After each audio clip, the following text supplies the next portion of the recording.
1570년 명나라 자금성. 매년 수백 명의 어린 소녀들이 황제의 후궁으로 선발되었습니다. 하지만 그중 99%는 다시 궁 밖으로 나오지 못했죠. 그곳은 화려한 궁전이 아니라 살아있는 지옥이었습니다. 오늘 우리는 그 잔혹한 현실 속으로 들어가 보겠습니다. 왜 하필 12살이었을까요? 명나라 궁중에서는 소녀들을 선발할 때 특별한 기준이 있었거든요. 너무 어리면 궁중 예법을 익히기 어렵고 너무 나이가 많으면 다른 남자를 알 가능성이 높다고 여겨졌기 때문입니다. 12세에서 14세 사이의 소녀들이 가장 이상적인 나이로 여겨졌어요. 여기 검은 마차의 정체는 무엇이었을까요? 이들은 황실에서 파견한 전문 선발관들이었습니다. 이들의 임무는 단순했지만 냉혹했어요. 전국을 돌아다니며 미모가 뛰어난 소녀들을 찾아 강제로 데려오는 것이었죠. 부모들에게 주어진 은화는 보상이라기보다는 형식적인 절차에 불과했거든요. 거부할 권리는 애초에 존재하지 않았습니다. 흥미로운 점은 명나라 후궁 선발 과정에서 사용된 기준들이에요.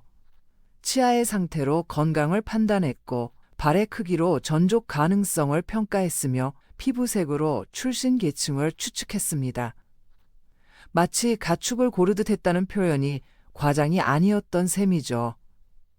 선발관들은 특별히 제작된 측정 도구들을 가지고 다녔는데 키를 재는 자, 손목 둘레를 측정하는 끈, 심지어 목소리의 높낮이를 확인하는 음향 도구까지 있었어요.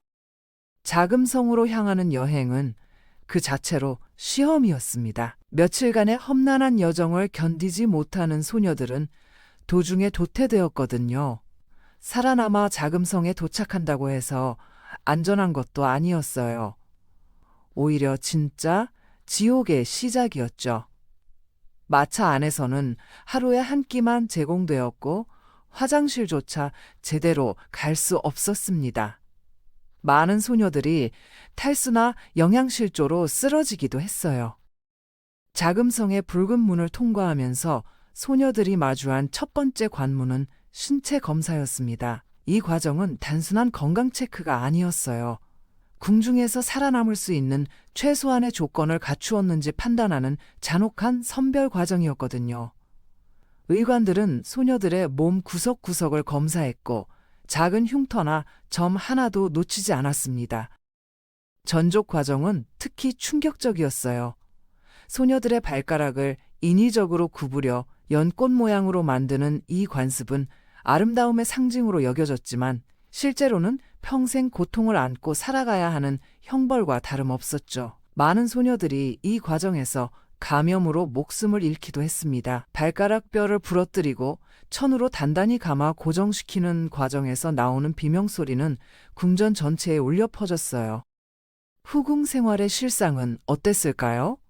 겉으로는 화려한 비단과 보석으로 치장된 궁전이었지만 내부는 생존을 위한 치열한 경쟁의 장이었습니다. 수백 명의 후궁들이 황제 한 사람의 관심을 끌기 위해 서로를 견제하고 모함하는 일이 일상이었거든요. 식사 시간에도 서로를 감시했고 잠들 때도 한쪽 눈은 뜨고 있어야 했어요.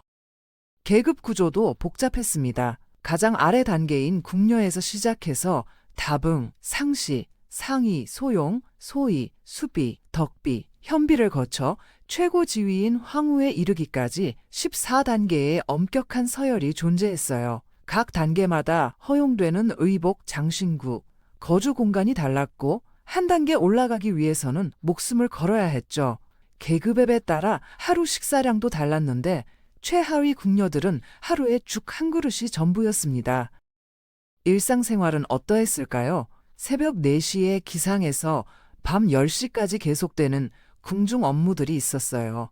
차를 우리고 청소하고 높은 계급의 후궁들을 시중드는 일들이 반복되었습니다. 작은 실수라도 하면 즉시 체벌이 가해졌고 심한 경우 목숨을 잃기도 했어요.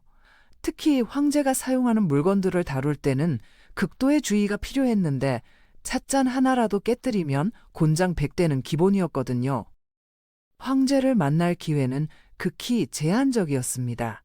수백 명의 후궁 중에서 황제가 실제로 만나는 사람은 극소수에 불과했거든요. 대부분의 후궁들은 평생 황제와 한 번도 대화해보지 못한 채 늙어갔어요. 황제의 침소로 불려가는 것은 로또에 당첨되는 것보다 어려운 일이었습니다. 그나마도 황제의 기분에 따라 언제든 바뀔 수 있었죠.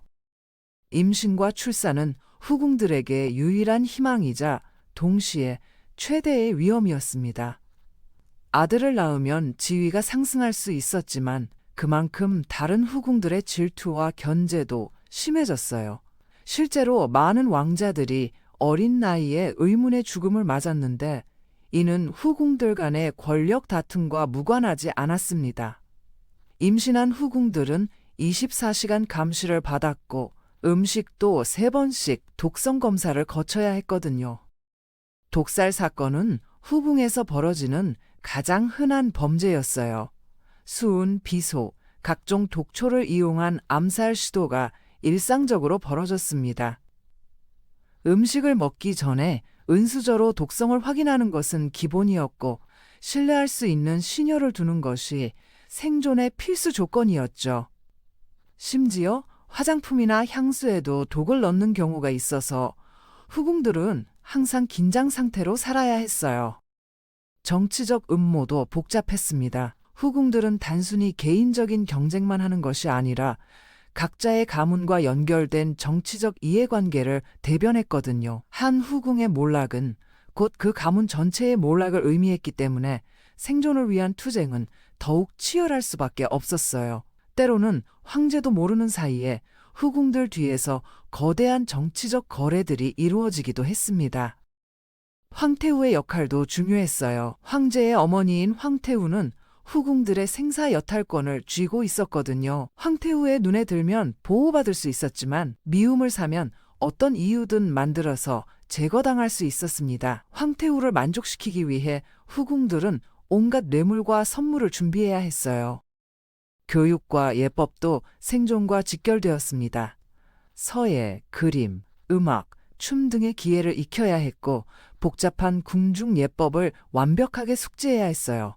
잘못된 절 하나, 부적절한 언어 사용 하나가 목숨을 앗아갈 수 있었거든요. 특히 황제 앞에서는 눈을 마주치는 것조차 금지되어 있었고 말을 할 때도 정해진 높임말만 사용해야 했습니다. 의료 서비스는 계급에 따라 차등 제공되었어요. 높은 지위의 후궁들은 전문 어의의 치료를 받을 수 있었지만 낮은 계급의 궁녀들은 병에 걸려도 제대로 된 치료를 받기 어려웠습니다. 많은 후궁들이 질병으로 인해 젊은 나이에 세상을 떠났죠. 감기만 걸려도 생명이 위험할 정도였거든요. 나이가 들면서 마주하는 현실은 더욱 가혹했습니다.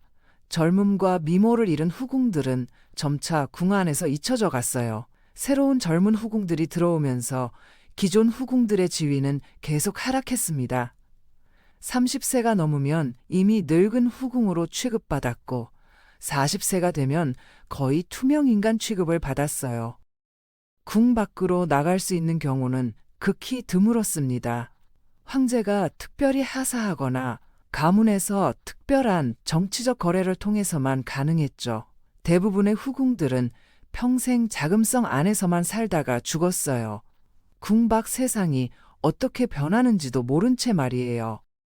질병과 전염병도 큰 위협이었습니다. 밀폐된 공간에서 수백 명이 함께 생활하다 보니 전염병이 돌면 순식간에 많은 사람들이 목숨을 잃었어요. 특히 폐결핵, 천연두 등은 후궁들에게 치명적인 질병이었거든요. 한번 전염병이 돌면 궁전 전체가 격리되었고 그 과정에서 수많은 생명이 희생되었습니다.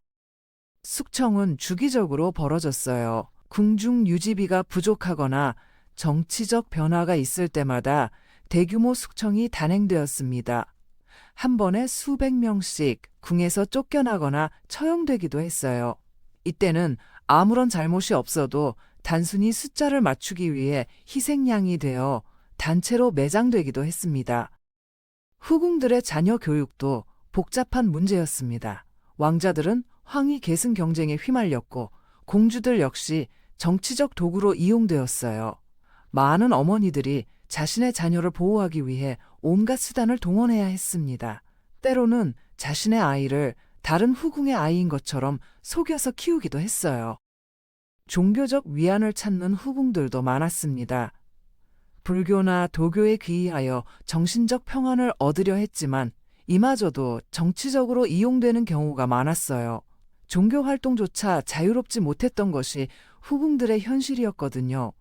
기도하는 것도 허가를 받아야 했고 경전을 읽는 것도 감시를 받았습니다.